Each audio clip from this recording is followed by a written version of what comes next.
Amazon is being sued by a man who was convicted of rape. 10 years ago, his name was on a sex offender list, and Amazon found it there when they were doing a background check on him. They chose not to hire him, and he's suing because that's a violation of Megan's Law.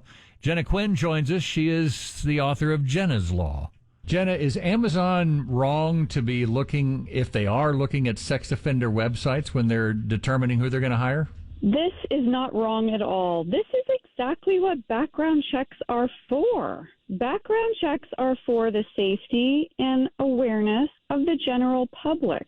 And so it's not a crime for a business to do a background check on applicants. The reason you do a background check is so that you can use it when you're making decisions about employees. How does it end up the state of California seems to be coming down on the side of a sex offender in terms of suing Amazon because they found his name on one of these sites? It's really just shows the times that we're in.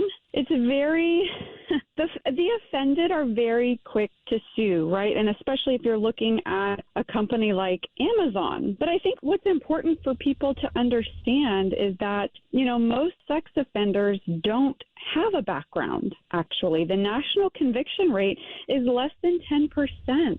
And so there's many reasons for that. Reporting is low, and we're changing that with Jenna's Law right now. But the point is that this means we need to take very seriously the people who have been convicted. Jenna, I have to ask because when we look at these types of cases, everybody is in agreement that we're appalled that these types of things happen. But it seems like the penalties don't reflect how bad we consider the crime. People commit a terrible sex offense and they get out of prison and then we follow them for the rest of their lives. And my question is, why aren't they in prison the rest of their lives? And that's a very valid question. So the average offender has about 9 victims, which means, recidivism is very high for crimes like this. And, most sex offenders don't serve time in prison. They actually, make many plea bargains. So part of the plea bargain could be they're on the registry, they have to receive counseling, they have to do volunteer hours, et cetera, et cetera. That's Jenna Quinn. You've heard of her through Jenna's Law. Oh, yeah.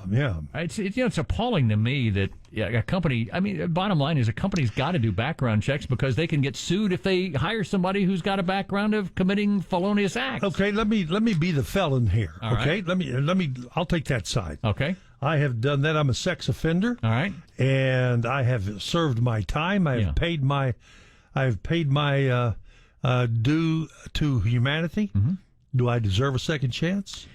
I guess that's the big question. If we continue to follow sex offenders when they get out of prison, then it sounds like the penalties are not. If we consider this to be this most horrible crime possible, then why are we letting people out of prison? Why do we have to follow people around?